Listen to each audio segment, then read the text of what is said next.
Good morning, my loves. It's your girl, Diamond, and I am on my way home after dropping my son off at school. And I have some things to get off my chest. So, Love and Marriage Huntsville is premiering this Saturday. And there have been a lot of tea, a lot of footage, a lot of audio, a lot of mess circulating the internet streets, the social media streets, okay? And I just watched the Social Mania episode, and there are a lot that didn't happen. Now I understand why the reunion took as long as it did, why things weren't being talked about, and also the explosive trailer that Carlos has gifted us in the end of what's to come to this season. Now, along with that, we now have Ariane Curry, Side Chick of the Year, popping up with pretty much a "this is my last call," pretty much saying I'm ready to end it all, because she put out a post to talk about how she's been in a suicidal state for the last 3 years, and it's all circulating around the show, what she's been going through, the comments that she's been receiving, all that and then some, right? And right now she's just wishing it could all stop. Now what I want to understand is, are you that desperate to have this type of attempt to receive sympathy from people because you did not receive it the first time? I have no idea, because I'm all about mental health. I'm all about keeping yourself in a right state of mind to keep your sanity. I'm all for that.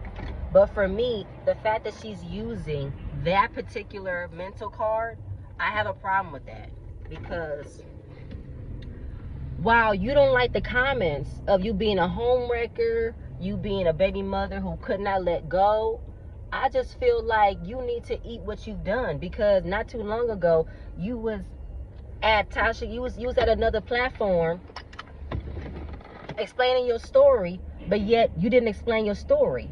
You portrayed yourself to be the victim of what happened to you, and that it wasn't your fault, and Mel shouldn't have this energy towards you, towards the man who she married and did not,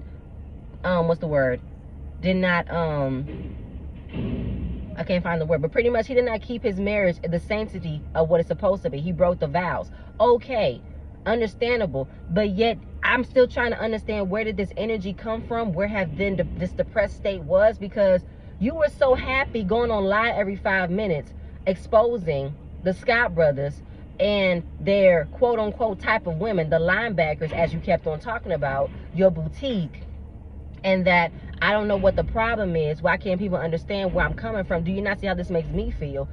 You're not going to get no sympathy from women who feel like, I don't see how I can give sympathy to the woman who partake in a marriage to end.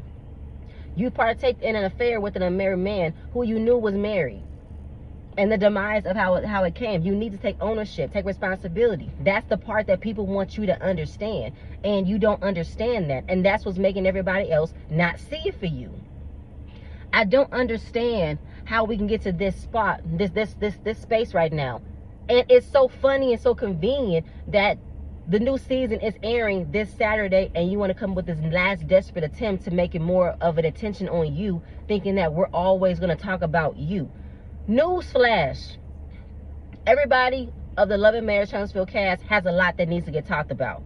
You trust and believe, there are some things we have not uncovered when it comes down to everybody on that cast. Your story, however, your partake in Mel's and Martell's storyline was the juiciest of them all, right?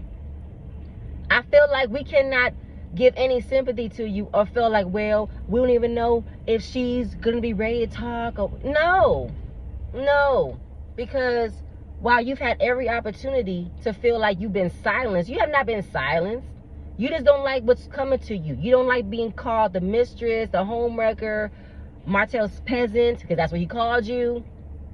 I don't know what else you want from other people, Ariane. I really don't know what you want from people, because I find it disgusting and very disheartening for you to use this type of card to get sympathy out of people. If you are in a depressed state, I think it's because it's guilt surrounding you that you do not want to admit about yourself.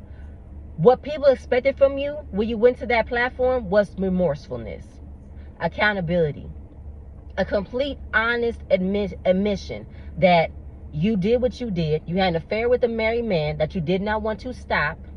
You wanted to keep going. You wanted certain perks and benefits that wanted to come with it, and you was not ready to let go. This whole I was young, I was dumb-minded, girl, I got married when I was 22, and I wasn't dumb and young-minded. I knew what I was doing. I knew what I wanted. So you knew what you wanted when you got an affair with a married man that you kept staying. Like, I don't know, like, it's really interesting to me that you want to do all of this and feel like people are supposed to give sympathy to you. Now, if you're receiving very death threats, if you're receiving very cryptic, crass messages, block them comments. Put them out of your mind. I could feel like if I can understand if you have gotten those types of comments. I can understand that. I really can. But it does not. It's the behavior, the pattern is not matching what's been happening in the Atlanta streets. It's not matching, okay? And watching from other people's reviews from what just happened, it's kind of like, what do you want from people? What do you want? You want a cookie? You want a woo-woo? You want some flowers? I don't think we can give a pat on the back. I don't think we can give a shoulder for you to cry on for what you've done. We can't do that. What we can do is give you the respect of admitting that you knew what you was doing when you got with the married man. You knew what you was doing when you wanted to have his baby. You knew what you was doing. So the fact that you still want to put yourself as this victim, that you're not. You're not a victim, and no means necessary. You knew what you was getting into when you knew this man was married, and you did not stop. You did not do anything else different to sway you from not being in this situation. Because in that interview that you done, you wanted to say, I never understood the sanctity of marriage until now. What? Didn't make any sense. And then this whole two-parent household that you said you came from, you don't have an example of what a marriage is. But you're not stupid to think that I am now coming into another woman's situation. I'm the other woman. This woman has over 10 years with this man. I'm coming in. What the hell am I doing? I don't want nobody else to do it to me. But in that interview, you now want to say, I understand how it feels. You didn't. Because you don't want to give Melody that respect. Because you don't want to give Melody that understanding. You don't want to. Because you feel like Melody did some things too. So it's not just Martell's fault. It's not just my fault. At the end of the day, it doesn't matter what Mel did. Because what Mel did was the right way and approached it the appropriate way to do what she wanted to do. You and Martell have snuck around while he was working on his marriage, still having relations with his wife, and still seeing you, still making sure you was on the back burner but not fully like left yet. Like, are you kidding me right now? It's really interesting to me that for somebody who wants so much sympathy but cannot own up to what she needs to be sympathized for, you're not owning up to anything. I don't feel like you have any right or any room to feel like I am ready to just off myself. I'm ready to end it all because people are not understanding what I've been through. I don't see how they can. Because you stayed.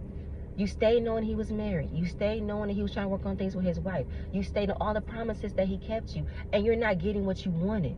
This whole likeness, this whole storyline thing that you do, at the end of the day, girl, the Love and Marriage Huntsville does not revolve around you. It don't. You were part of a very interesting part of that. You were. But in the day, nobody wanted to know who you were. Nobody knows. Nobody did not want to know. We just wanted to know, how are they going to move forward? And you want to come out and say, this is me. But obviously, has anything changed since Martell's got divorced?